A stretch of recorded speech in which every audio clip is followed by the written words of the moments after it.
मैं अपने बेटे की शादी अपनी पसंद की लड़की से कराना चाहती थी, लेकिन मेरे पति ने अपने मरे हुए दोस्त की बेटी से उसकी शादी तय कर दी। मैंने अपने नौकर को 2 लाख रुपए दिए और उसे लड़की के कमरे में भेज दिया। उससे कहा कि उसकी जिंदगी बर्बाद करके उसे मार देना, बाकी मैं खुद संभाल लूंगी। उस वक्त मेरे पति घर पर नहीं थे। नौकर कमरे में गया तो लड़की की चीख सुनकर मेरा दिल बहुत खुश हुआ। कुछ देर बाद उसकी आवाज बंद हो गई। मैं खुशी से झूमने लगी, लेकिन उसी वक्त मेरी जान निकल गई जब वो लड़की तो मेरी बेटी के कमरे से निकल कर आई और बोली, आंटी, मेरे कमरे में तो आपकी बेटी सोई हुई थी। ये सुनते ही मैं भागती हुई ऊपर पहुंची और कमरे का दरवाजा खोला। सामने का मंजर देखकर मेरी जान निकल गई, क्योंकि मेरी बेटी जमीन पर, मेरे पापा के दोस्त और उनकी पत्नी एक हादसे में गुजर गए थे। उनकी इकलौती बेटी अनाथ हो गई थी, इसलिए पापा उसे हमारे घर लेकर आ गए। मैंने जब उसे पहली बार देखा तो ऐसा लगा जैसे वक्त एक पल के लिए रुक गया हो। उसके चेहरे पर सिर्फ सादगी और खामोशी थी। वो कुछ बोली नहीं, बस धीरे से घर की दहलीज पर कदम रखा और आंगन में आकर खड़ी हो गई। लेकिन उसका वो कदम हमारे घर के सुकून पर बिजली बनकर गिरा था।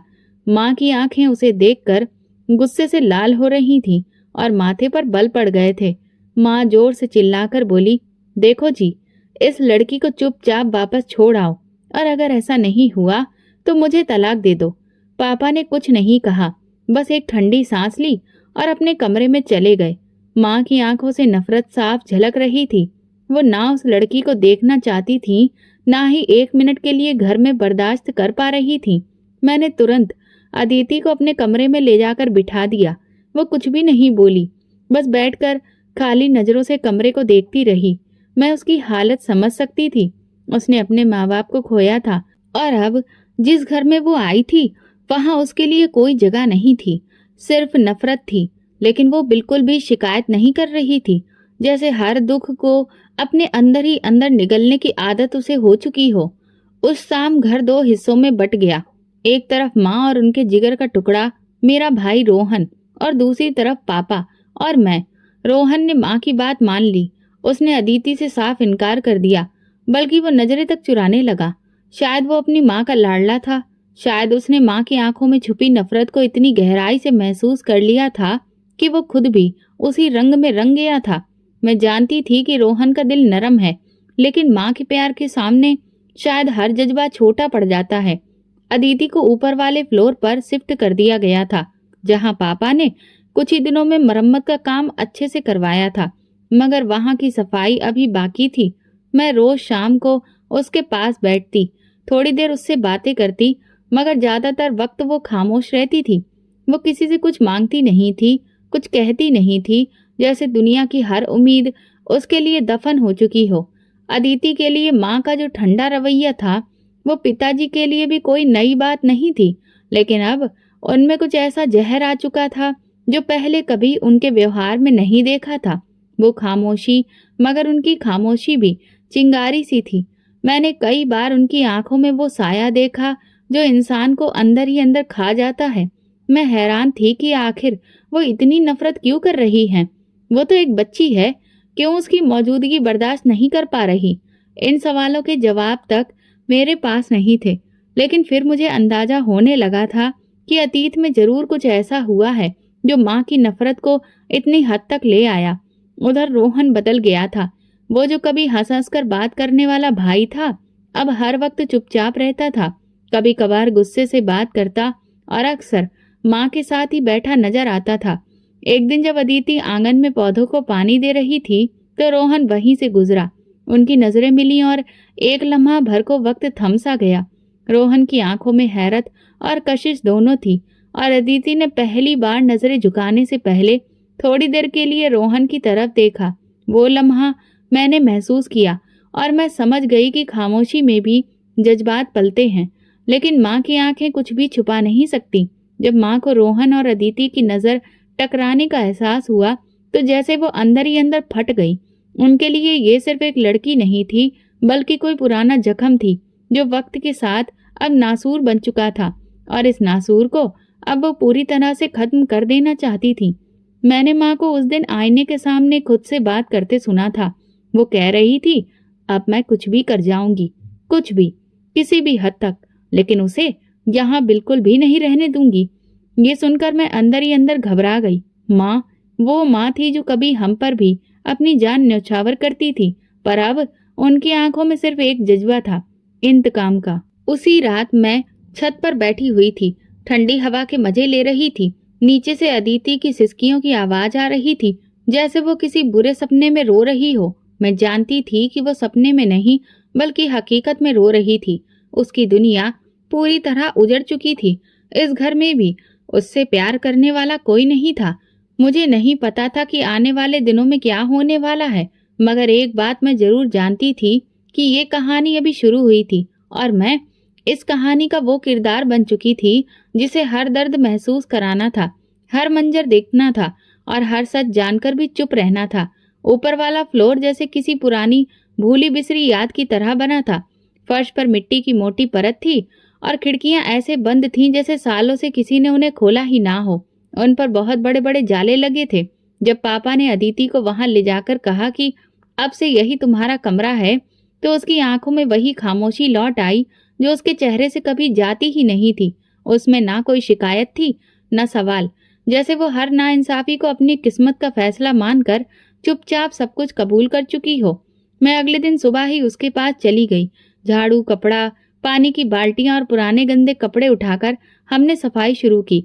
वो खामोशी से काम कर रही थी। मैंने उससे कोई भी बात नहीं की। शायद मैं जानती थी कि कभी कभार खामोशियां सिर्फ वक्त के गुजरने से ही बोलने लगती हैं।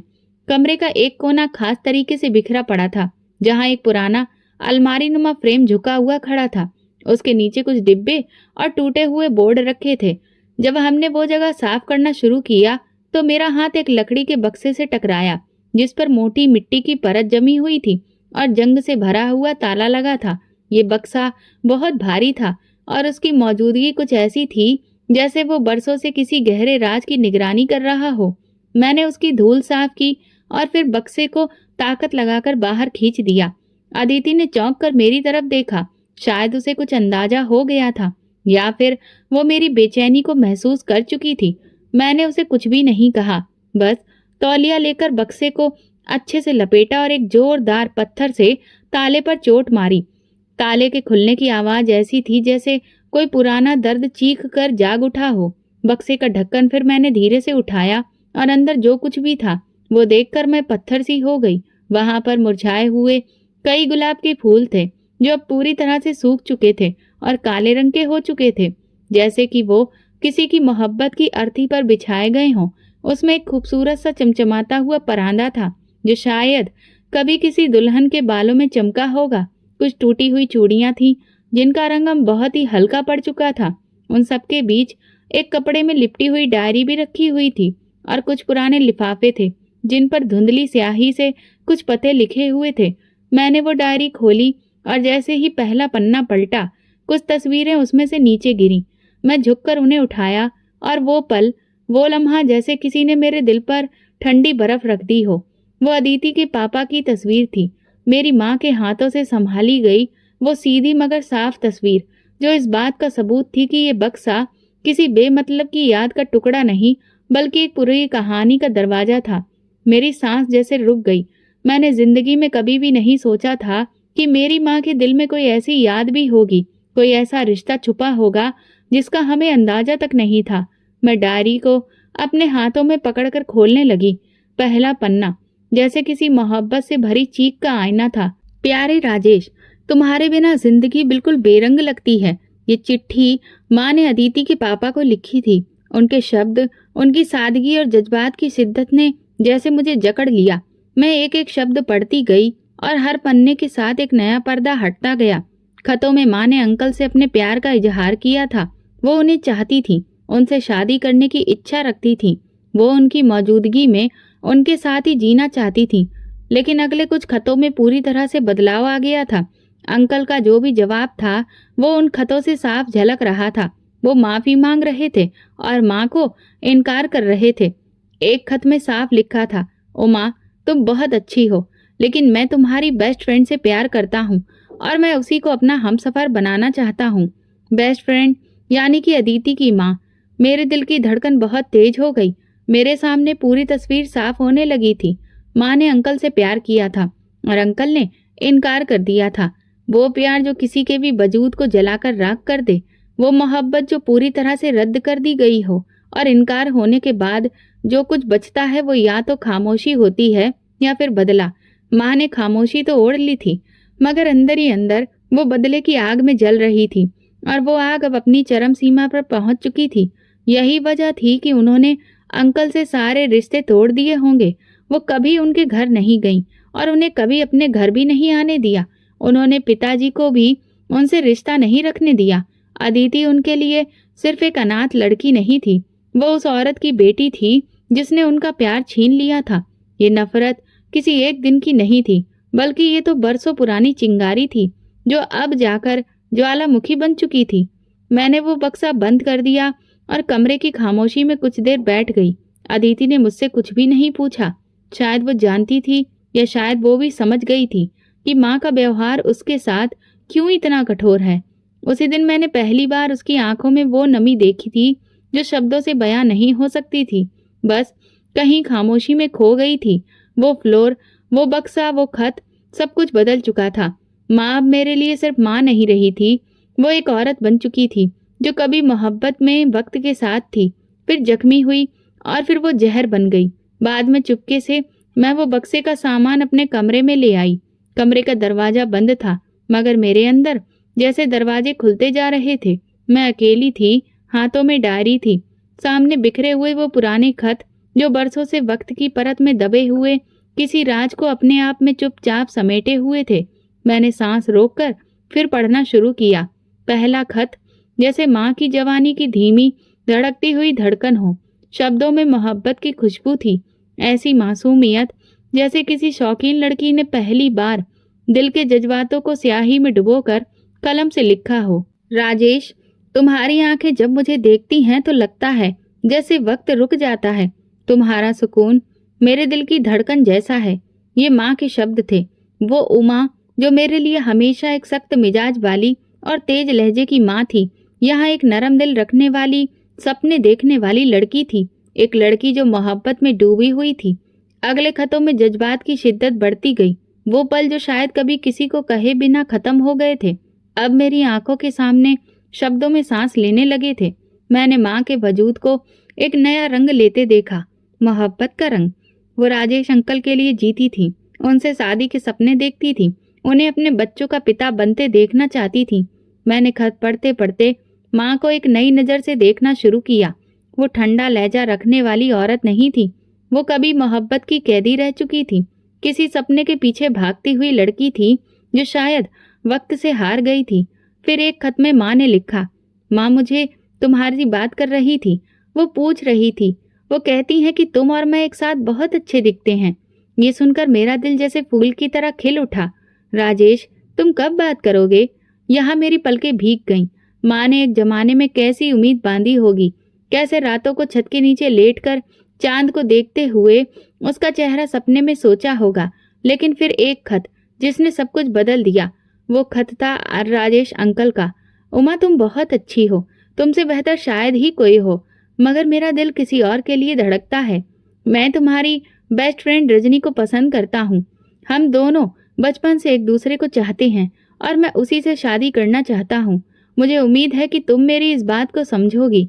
उस खत को पढ़ते हुए मेरे हाथ कांपने लगे। मैंने महसूस किया कि जैसे किसी ने मेरे अंदर धमाका कर दिया हो।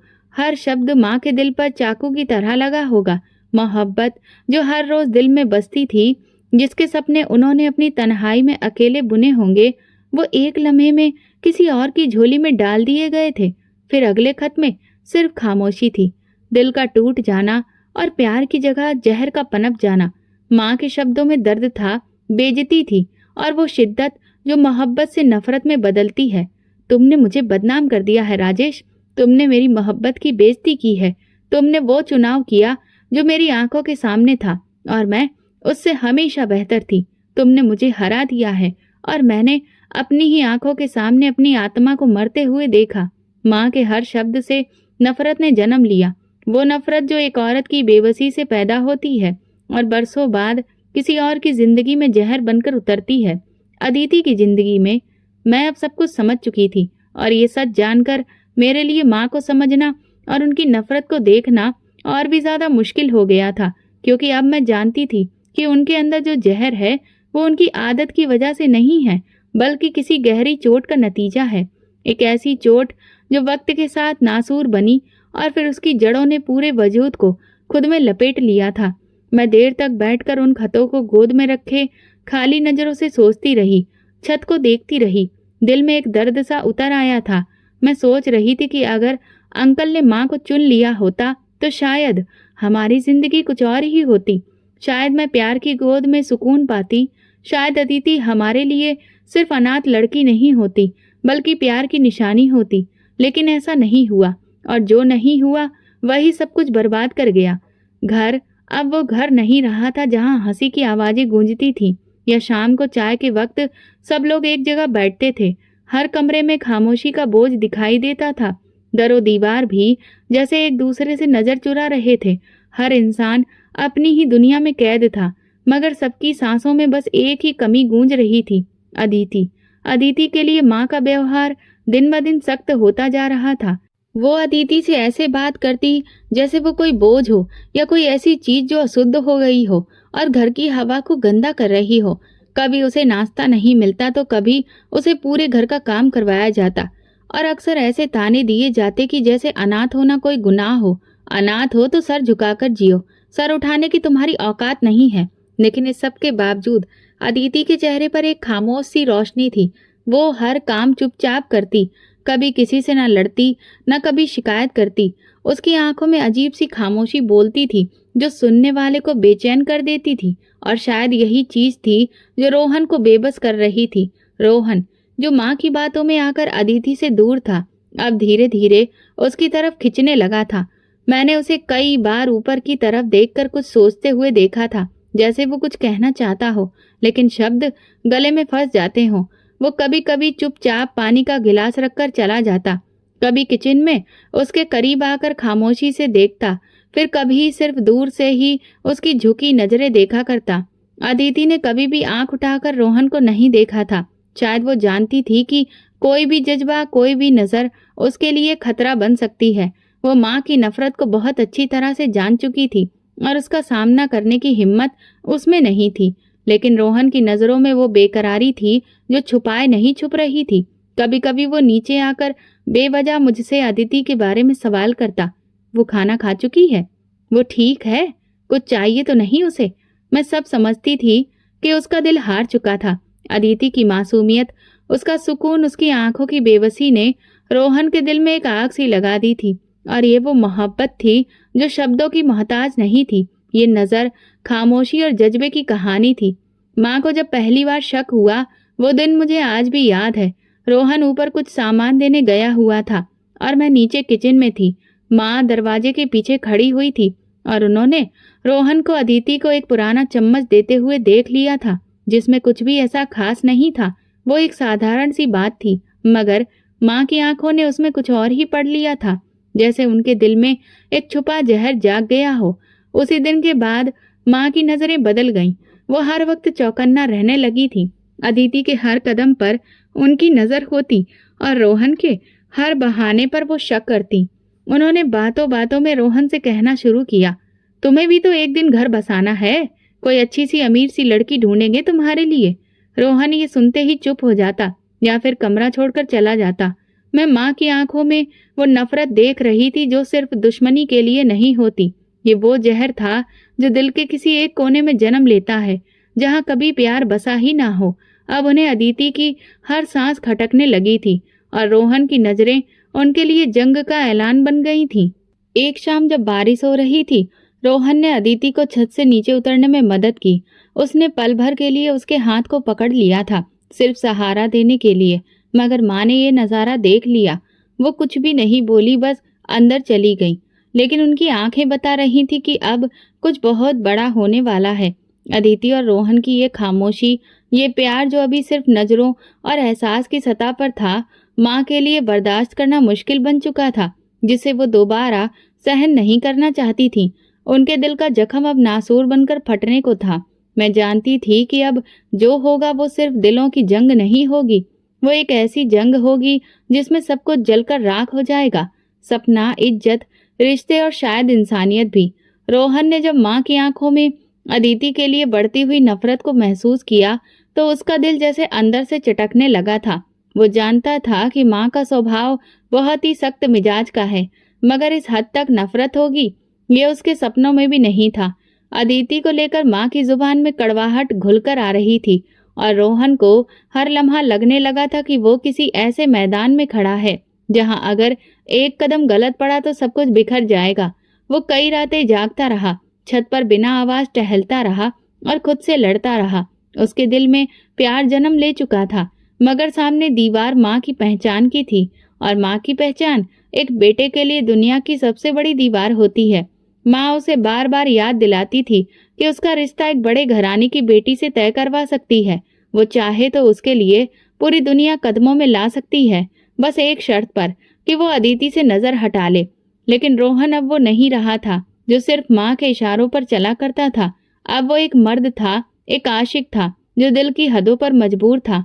मन में उसने ठान लिया था, शादी करूंगा तो सिर्फ उससे जिसे मैं दिल से चाहता हूँ। पैसा, रुतबा, सब कुछ दिखावा होता है, मुझे सुकून चाहिए और वो मुझे अदिति के साथ महसूस होता है। ये कहकर जब रोहन कमरे से निकला तो माँ की आंखों में एक लाल रोशनी सी जलने लगी थी। वो कुछ लम्हे कुर्सी पर बैठी रही, फिर धीरे से उठी और खिड़की से बाहर देखने लगी जैसे कोई फैसला कर चुकी हो। घर का माहौल अब बर्दाश्त करना मुश्किल हो रहा था। मैंने कई बार रोहन को कहा कि हालात संभालने के लिए थोड़ा वक्त चाहिए, मगर वो जान चुका था कि यहाँ हर दिन अदिति के लिए नरक का माहौल एक नया ही मुंह लेकर खड़ा रहता है। आखिरकार उसने ट्रांसफर के लिए रिक्वेस्ट दे दी और कुछ ही हफ्तों में उसे दूसरे शहर ट्रांसफर का ऑर्डर मिल गया। जहां उसने माँ को ये बताया तो वो एक लम्हे के लिए चौंक गई, फिर मुस्कुराई।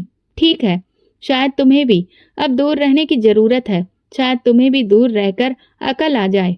रोहन ने अपना बैग पैक किया। निकलने से पहले वह अदिति को देखने आया। मैं भी वहीं पर थी। अदिति दरवाजे के पास खड़ी, नजरें नीचे किए खामोश खड़ी हुई थी। रोहन ने उसके सामने कुछ भी नहीं कहा, सिर्फ एक कागज उसके हाथ में थमाया और धीरे से बोला, तुम्हारे लिए मैं वापस आऊंगा, और फिर मुड़कर चला गया। अदिति ने उस कागज को अपने दुपट्टे के पल्लू में छुपा लिया और बिना कुछ कहे अपने कमरे के अंदर चली गई। माँ ने खिड़की से सब कुछ देखा। वो खामोश थी, मगर उनके होठों पर एक अजीब सी बात थी, वो बात जो तूफान से पहले पेड़ों पर बैठे परिंदों की बेचैनी को भी जगा देती है। अगले ही दिन माँ ने खामोश चाल बिछानी शुरू कर दी। उन्होंने हमारे नौकरों में से एक पुराने चौकीदार संतोष को बुलाकर अलग कमरे में बात की। दरवाजा बंद रहा और अंदर की सरगोशियां बाहर नहीं आईं। लेकिन मैंने संतोष की आंखों में डर की एक चमक देखी थी। जब वो बाहर निकला तब मैं माँ के इरादों को समझने लगी थी। उनकी खामोशी, उनकी मुस्कुराहटें, उनका हर लम्हा जैसे किसी गहरे मंसूबे का हिस्सा बन चुका था। उन्होंने मुझे कुछ नहीं बताया, मगर मैं जानती थी कि वो अदिति के वजूद को सिर्फ नजरअंदाज नहीं करना चाहती, वो उसे पूरी तरह से मिटा देना चाहती हैं। उन्होंने अदिति पर अपने जुल्म और बढ़ा दिए थे।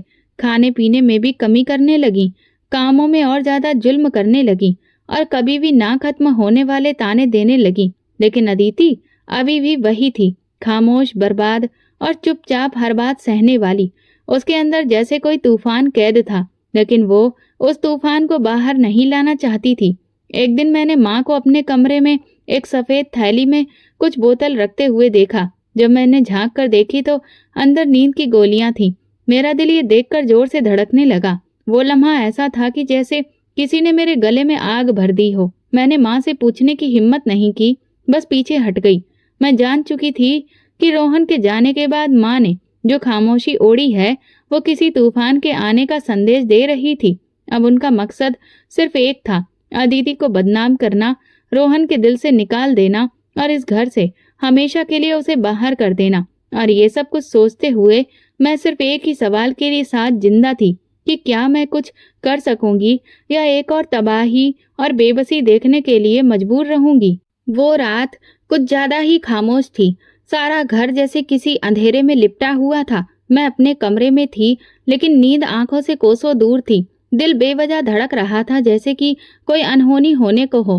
दीवार की घड़ी की सुइयां हर लम्हे चिल्ला रही थीं और हवा भी जैसे सिसकियां ले रही थी। अचानक मुझे नीचे से कुछ आहट सुनाई दी, जैसे कोई दबे पांव चल रहा हो, जैसे कोई बहुत ही सोच समझ कर एक एक कदम फूक फूक कर रख रहा हो। मैंने दरवाजा धीरे से खोला और झांक कर नीचे का नजारा देखा।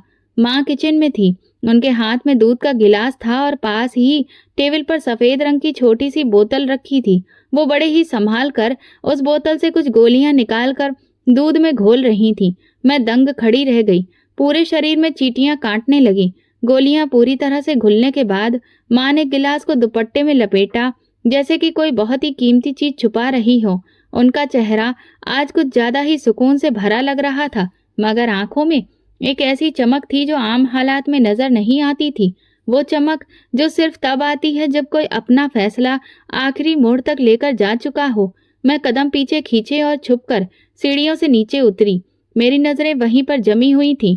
उन्होंने वो दूध का गिलास संतोष चौकीदार के हवाले किया और धीरे से कहा, वक्त आ गया है, जो कहा था वो करो। संतोष ने गिलास पकड़कर नजर झुका ली और बिना कुछ कहे ऊपर की तरफ चल पड़ा। मेरे दिल की धड़कन जैसे एक लम्हे को रुक गई। मैं वहीं एक कोने में पीछे छुपी खड़ी रही, सांस लेने की हिम्मत भी नहीं कर पा रही थी। माँ वहीं पर खड़ी रही, गहरे सुकून में, जैसे कि वो जानती हो कि अब सब कुछ वैसा ही होगा जैसा कि वो चाहती हैं।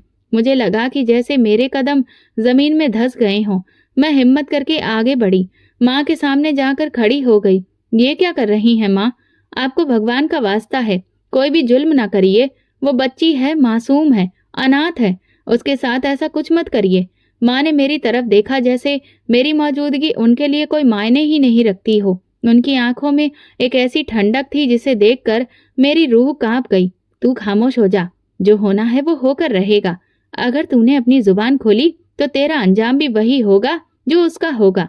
उन्होंने मेरे कंधे को जोर से दबाया, इतनी जोर से कि मैं तकलीफ से पीछे हट गई। उनका हाथ का जोर, उनकी आवाज की तेजी और आंखों की बेरहमी ने मेरे होशो हवास छीन लिए थे और मैं बुरी तरह डर गई थी।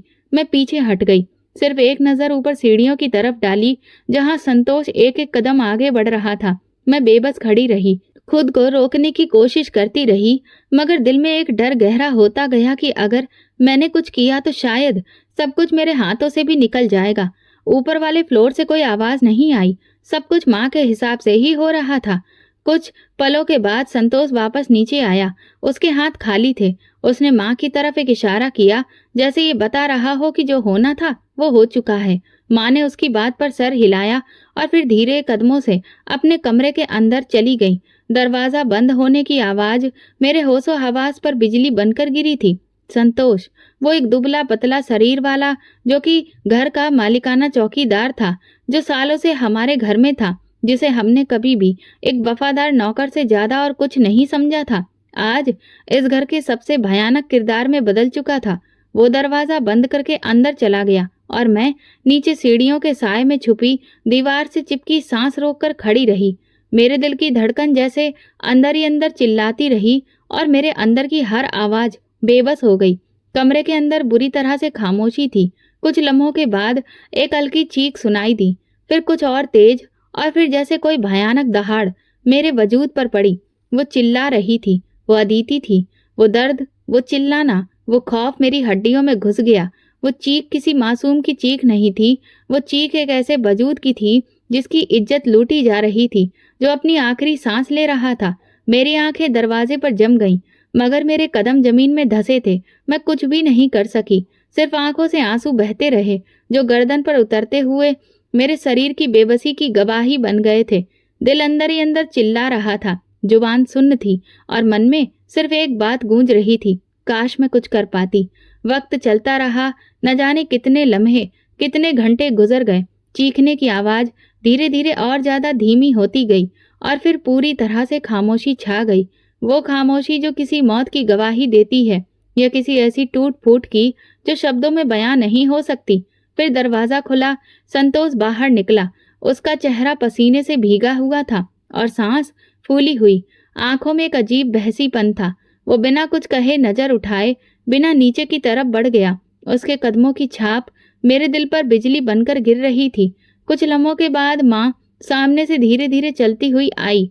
उनके चेहरे पर एक जीत की मुस्कुराहट थी, जैसे वो किसी जंग में कामयाब हो चुकी हों, जैसे किसी दुश्मन को ढेर करके लौटी हों। वो दरवाजे के पास रुकी, उसे धीरे से खोला और अंदर दाखिल हो गईं।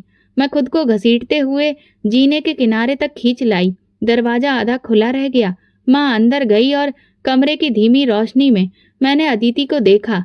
वो बिस्तर पर हल्की बेहोशी में थी, चेहरा सफेद, आंखें खोई खोई, होठों पर खून के निशान की लकीर, चादर पूरी तरह से बिखरी हुई, बाल भी बिखरे और पूरे वजूद से बेबसी टपक रही थी।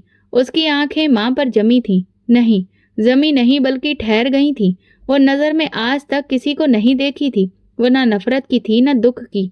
वो नजर जैसे पूरी तरह से सवाल में बदली हुई थी। क्यों माँ? उनके सामने खड़ी हुई माँ ने कुछ देर उसे ऐसे देखा जैसे अपने किए हुए पर बहुत सुकून महसूस कर रही हो। फिर उनके होंठ हिले। मैंने सुना वो बस इतना कह रही थी, अब शायद सुकून आ जाएगा। अदिति की आंखों से एक आंसू बहा। वो हिल भी ना सकी। शायद शरीर में कोई ताकत नहीं बची थी, या शायद उसकी आत्मा अपने साथ सब कुछ ले जा चुकी थी। वो सिर्फ एक बेजान सांस थी जिसे जमीन ने अभी निकाला नहीं था। माँ बाहर निकल आई, दरवाजा बंद किया और नीचे की तरफ चली गई। उनके कदमों में ना कोई घबराहट थी और ना ही कोई शर्मिंदगी। वो ऐसे चल रही थी जैसे उन्होंने घर के किसी बेकार कबाड़ जैसे कचरे को ठिकाने लगा दिया हो। और मैं वहां बैठकर अपनी आत्मा के अंदर होती टूटन को सहती रही। उस लम्हे मैं सिर्फ एक बहन या बेटी नहीं थी, मैं एक गवाह थी। एक ऐसी गवाह जिसे वो सब कुछ दिखा दिया गया था जो दुनिया में इंसानियत के नाम पर बाकी नहीं बचा था। मेरी उंगलियां फर्श पर रगड़ती रहीं। मैं खुद को सजा दे रही थी। मेरी आंखें बंद हो रही थीं, लेकिन वो नजर, वो आंखों की सतह पर बार बार आता रहा। अदिति की बेजान आंखें, उसकी खामोश चीख और माँ की ठंडी मुस्कुराहट, सब कुछ। उस रात मैं सोई नहीं, बस टूटती रही हर गुजरते लम्हे के साथ। और वो सब कुछ जो मैंने अपनी आंखों से देखा था, वो मेरे अंदर एक ऐसी शर्मनाक चीज बन गया था जो शायद उम्र भर मेरी हड्डियों में बस जाएगा। मैं गवाह बनी थी, और गवाह बनना कभी भी माफी का हकदार नहीं होता है। सुबह का सूरज निकला, लेकिन उसकी आंखों में अब वो बात नहीं थी जो जिंदगी की एक नई नील लाती है। वो एक बजन सी रोशनी थी जो दीवारों पर गिरी तो ऐसा लगा जैसे हर एक अपनी जगह शर्मिंदा खड़ी हो। मैं सारी रात जागती रही। आंखों में नींद का नाम और निशानों नहीं था। सिर्फ वो मंजर था जो बार बार पलकों पर किसी फिल्म की तरह दोहराया जा रहा था। अदिति की खामोश चीख, माँ की मुस्कुराहट और मेरी अपनी बेबसी। कमरे से हल्की हल्की आहट आने लगी। मैं कान लगाकर सुनने लगी। फिर एक हल्की सी चीख जो मेरे अंदर खंजर बनकर उतर गई। मैं समझ गई थी कि अदिति को होश आ चुका है। मैंने हिम्मत करके सीढ़ियां चढ़ना चाहा, मगर कदम उठ नहीं सके। दिल में एक ऐसी चट्टान आ गई थी जिसने शरीर को जाम कर दिया था। और फिर वो लम्हा जब दरवाजा खुला और अदिति लड़खड़ाते हुए बाहर निकली। उसके पांव बिना चप्पल के थे। चेहरे पर होश और डर दोनों की झलक थी, और आंखों में एक ऐसा खालीपन जिसे देखकर लगता था कि वो कभी भी जिंदगी की तरफ पलटकर नहीं देखेगी। उसने खुद को संभालने की कोशिश की, लेकिन शरीर उसका साथ नहीं दे रहा था। वो दीवार को पकड़ती हुई थरथराती नीचे उतरी। उसका दुपट्टा भी ढीला हो चुका था, बाल बिखरे हुए थे। उसकी चाल में लड़खड़ाहट थी जो सिर्फ टूटने के बाद रह जाती है। उसके कदम माँ के कमरे की तरफ बढ़े, और मेरी सांस जैसे एक पल को रुक गई। मैं पीछे रह गई, लेकिन नजरों से एक एक लम्हा पीती रही। दरवाजा खुला और अदिति ने अंदर कदम रखा। माँ बरामदे में कुर्सी पर बैठी थी, चाय का कप हाथ में, जैसे कि कुछ हुआ ही नहीं। उन्होंने सर उठाया और अदिति को देखा। एक लम्हा खामोशी के रहा, जैसे कि वक्त थम गया हो। अदिति की आवाज निकली, मगर उसमें अब वो बात नहीं थी। एक बिखरी हुई सांसों में लिपटी हुई फरियाद थी। मेरे साथ ये जुल्म क्यों किया? माँ ने चाय का घूंट लिया, फिर एक ठहाका मारा। एक ऐसा ठहाका जो किसी दरिंदे के पेट से निकला हो। उनके चेहरे पर बेरहमी की चमक थी और आंखों में जीत की। आज तू और तेरा बाप इसी काबिल थे। ये बात जैसे पूरी हवा को काट गई। अदिति ने घबराई हुई आंखों से माँ को देखा, जैसे उस लम्हे उनकी सूरत में अपना कातिल दिखाई दे रहा हो। फिर वो धीरे से पलटी, कुछ कदम पीछे लिए और जैसे ही दरवाजे के पास पहुंची रुक गई। आसमान की तरफ हाथ उठाया और कांपती हुई आवाज में बोली, हे भगवान, मेरे मुजरिम को मुझ पर किए गए जुल्म के इंसाफ का निशान बना दे। जो मेरी आत्मा को रौंद गया है, उन्हें ऐसी सजा दे कि ये दुनिया याद रखे। ये बद्दुआ नहीं थी, एक टूटी हुई बिखरी हुई आत्मा की आखिरी प्रार्थना थी। और फिर वो दरवाजे से निकल गई, चुपचाप। ना कोई सामान, ना कोई चप्पल, ना किसी का सहारा, सिर्फ एक कोरा सा वजूद जो अपने साथ सब कुछ छोड़ गया था, अपनी इज्जत, अपनी उम्मीद और शायद अपनी जिंदगी का मकसद भी। मैं कुछ देर वैसी ही खड़ी रही, कदमों को जमीन से हटाने की हिम्मत ना हुई। मैं चाहती थी कि दौड़ कर जाऊं और उसको जाकर रोक लूं, उसे सीने से लगाकर कहूं कि वो अकेली नहीं है, मैं उसके साथ हूं। मैं उसकी गवाही बनूंगी, उसकी आवाज बनूंगी। मगर नहीं, मैं कुछ भी नहीं कर सकी। माँ अभी भी कुर्सी पर बैठी थी, उनके चेहरे पर वही सुकून जैसे कोई बहुत बड़ा मिशन पूरा हो गया हो। उनकी नजरें खिड़की पर देख रही थीं, जहां अदिति गली के कच्चे रास्ते पर नंगे पांव चलती जा रही थी, धुंधली आंखों के साथ और बिखरे हुए बालों में रात के बाकी जुल्म की दास्तान खामोशी में लपेटे हुए थी। मैंने एक बार फिर माँ की तरफ देखा और दिल में कांटे की तरह एक सवाल गड़ गया, क्या कोई माँ ऐसी भी हो सकती है? उस दिन सूरज तेज निकला, मगर मेरे अंदर एक अंधेरे ने जन्म लिया था। वो अंधेरा जो मेरी नजरों के साथ हमेशा के लिए जुड़ गया था, क्योंकि अब मैं सिर्फ एक बहन या बेटी नहीं थी, मैं इस जुल्म को देखने वाली एक दास्तान बन चुकी थी। और अदिति के कदम जैसे ही घर की दहलीज से बाहर निकले, कुछ टूट गया, ना सिर्फ दीवारों के बीच पले उन रिश्तों की बुनियाद में जो पहले ही कमजोर हो चुके थे। दरवाजा देर तक खुला रहा, हवा ने कुछ लम्हों के लिए सारी फिजा को खाली कर दिया, जैसे किसी ने इस मकान से आत्मा को खींच लिया हो। हर चीज खामोश हो गई, लेकिन उस खामोशी में एक जहर था और उसकी गूंज बाकी रह गई, बद्दुआ की।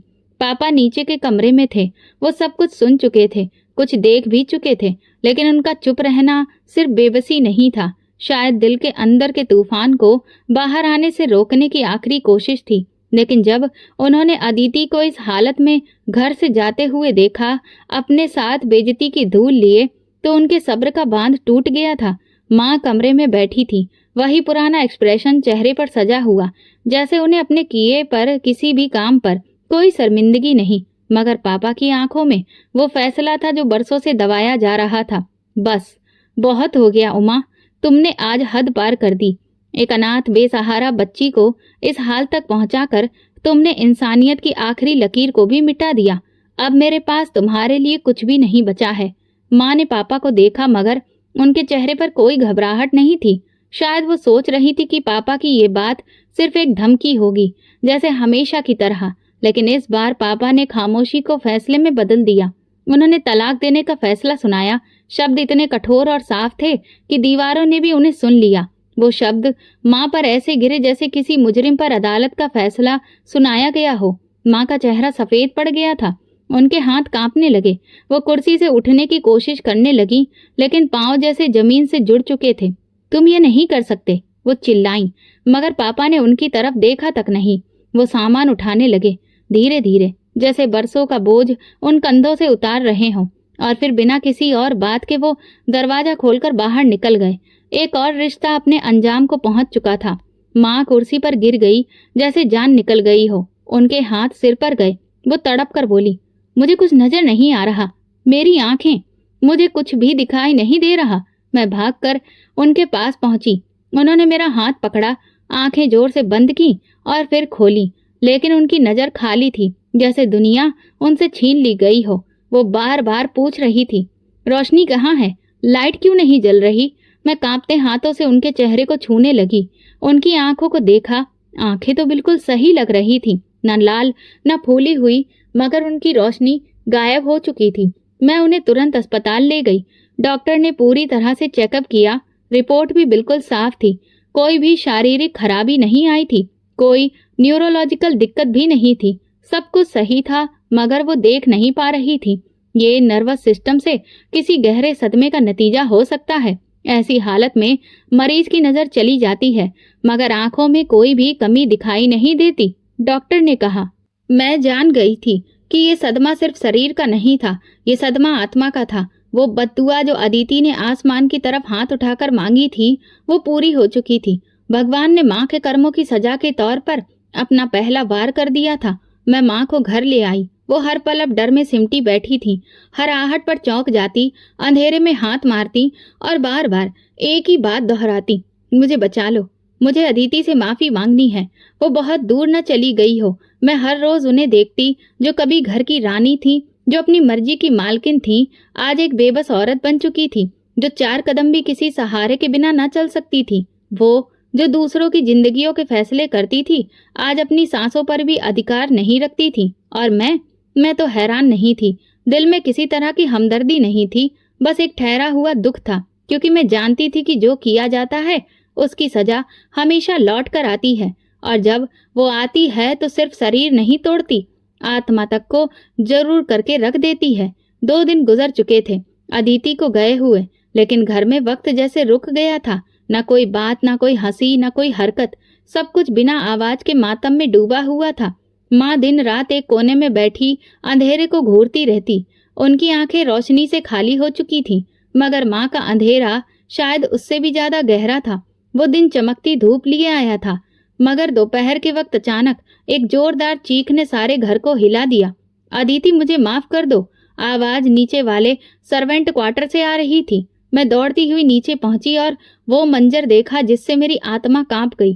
संतोष, वही चौकीदार जो 2 रात पहले एक मासूम की जिंदगी को रौंद कर आया था, अब दीवारों से टकरा रहा था। उसका सिर खून से सना था, कपड़े गंदे, आंखें फैली हुई और हाथों की उंगलियां मिट्टी में गड़ी हुई थीं। मैंने गलत किया, मुझे माफ कर दो।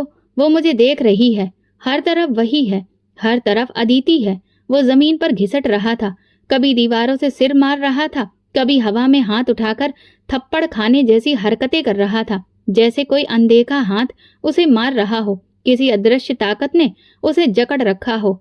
मैं वहीं दरवाजे पर खड़ी पत्थर हो गई। मुझे ऐसा लगा जैसे अदिति की बद्दुआ हवा में तैरती हुई संतोष के खून की रगों में जहर बनकर उतर चुकी हो।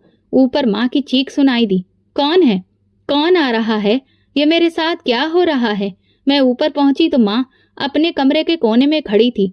हाथ हवा में घूम रहे थे, जैसे किसी अनजाने अंधेरे से लड़ रही हो। उनकी आंखें खुली थीं, मगर खाली। उनके होंठ बार बार हिल रहे थे। ये आवाज, ये किसकी आवाज है? मुझे क्यों नहीं दिखता कोई? कहाँ गई सब रोशनियां? मैंने उनके कंधे को पकड़ा, मगर उन्होंने मुझे धक्का दे दिया। तू भी उसकी तरफ है, अदिति को ले जा, ले जा, मुझे छोड़ दे।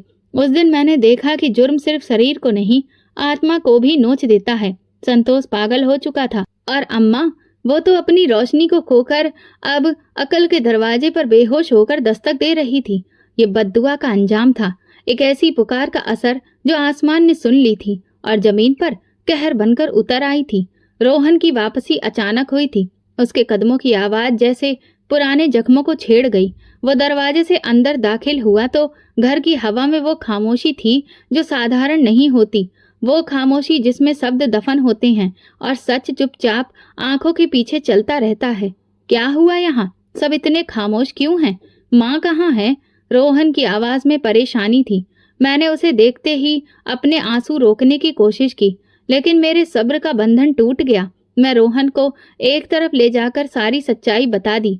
अदिति पर गुजरे हुए वो लम्हे, माँ की साजिश, नींद की गोलियां, संतोष की दरिंदगी, अदिति की पुकार, फिर माँ की आंखों की रोशनी छिन जाना। रोहन सुनता रहा, उसके चेहरे पर रंग बदलते रहे, आंखों में हैरत, फिर दर्द, और आखिर में एक ऐसा लालपन आंखों में उतर आया जो खून के आसपास दिख रहा था। वो एकदम उठा, मुट्ठियां भींची और सीधा नीचे की तरफ दौड़ा। कहाँ है वो कुत्ता? उसके गले से गुस्से में लिपटी हुई दहाड़ निकली। मैं पीछे भागी। संतोष एक कोने में बैठा हुआ, दीवार से सिर टिकाए, किसी और ही दुनिया में खोया हुआ था। आंखें खाली, होंठ सफेद और कपड़े बदबू से सने हुए। उसे दोनों हाथों से पकड़कर उसने झिंझोड़ डाला। बोल, तूने ये क्यों किया? बोल, नमक हराम। मगर संतोष जैसे पत्थर का बन चुका था। वो कुछ बड़बड़ा रहा था। अदिति, मुझे माफ कर दो, वो आती है, वो देख रही है। रोहन ने उसे पुलिस के हवाले करने का फैसला किया। उसी वक्त रोहन के हाथ झुक गए। उसने पीछे हटकर एक गहरी सांस ली, जैसे उसे मारकर भी सुकून नहीं मिला। वो पलटा और मेरी तरफ देखा। उसकी आंखें देख चुकी थी कि मैंने अदिति को अकेला छोड़ा, उस वक्त जब उसे मेरी सबसे ज्यादा जरूरत थी। रोहन माँ के कमरे में गया, जहां माँ एक कोने में सिमटी आंखें बंद किए बार बार दोहरा रही थी, मुझे कुछ भी दिखाई नहीं दे रहा, सब तरफ अंधेरा है। अदिति, मुझे माफ कर दो। रोहन ने उन्हें एक लम्हे को देखा और फिर अपना चेहरा मोड़ लिया। उसकी आंखों में माँ के लिए वो मोहब्बत खत्म हो चुकी थी जो कभी उसे माँ का लाडला बनाती थी। वो सिर्फ एक बेटा नहीं था, वो एक मुजरिम इंसान था जो अपनी खामोशी की सजा हर लम्हा अपने सीने पर महसूस कर रहा था। रोहन ने उस दिन के बाद सुकून का एक लम्हा भी अपने लिए नहीं समझा। वो अदिति की तलाश में निकल पड़ा, जैसे उसकी आत्मा का सुकून उसी के चेहरे के दीदार से जुड़ा हुआ हो। शहर के हर कोने, हर दरवाजे, हर अनाथालय, हर मंदिर, हर औरत की पनाह गांव में उसने अदिति को ढूंढा और आखिरकार उसे एक छोटे से लेडीज हॉस्टल में खामोश पत्थर मगर वो जिंदा मिली। अदिति ने रोहन को देखा तो उसकी आंखों में पल भर के लिए अतीत लौट आया। वो धीरे से पीछे हटी, जैसे वो अपनी तकलीफ भरी यादों से खुद को बचाना चाहती हो, मगर रोहन उसके कदमों में झुक गया। मैं गुनाहगार हूँ तुम्हारा, अपनी मोहब्बत का, तुम्हारी खामोशी का। मुझे माफ कर दो अदिति। मैं तुम्हें वापस इज्जत के साथ ले जाने के लिए आया हूँ, सिर्फ तब अगर तुम दिल से चाहो। अदिति की आंखों से आंसू बहने लगे। वो खामोश रही, मगर उसकी खामोशी में ही उसने रोहन को माफ किया और शादी के लिए तैयार हो गई। रोहन उसे अपने साथ ले आया, शादी के बाद इज्जत और भरोसे के साथ, जैसे वो कोई खोया हुआ वक्त वापस लेकर आया हो। घर में जब वे लौटे तो माँ एक कोने में सिमटी हुई बैठी थी। उनकी आंखों में अब सिर्फ खालीपन था। चेहरे पर वो गुरूर नहीं था जो एक वक्त में हर चीज को रौंदने के लिए तैयार होता था। वे पूरी तरह से पागल हो चुकी थी, लेकिन एक चीज जो उनके अंदर बाकी थी वो पछतावा था। वे बार बार अपने हाथ को आसमान की तरफ उठाती और कहती, अदिति, मुझे माफ कर दे बेटी, मैं हार गई और तू जीत गई। उनकी आवाज में वो हर भाव था जो सिर्फ पछतावे को महसूस करने से मिलती है। अदिति कभी उनके सामने नहीं आई, लेकिन माँ हर वक्त उसके सहारे से लिपटकर माफी मांगती रहती थी। उनकी दुनिया में अब सिर्फ अदिति रह गई थी, वो भी सिर्फ एक माफ कर देने वाली औरत की सूरत में, और मैं एक खामोश तमाशा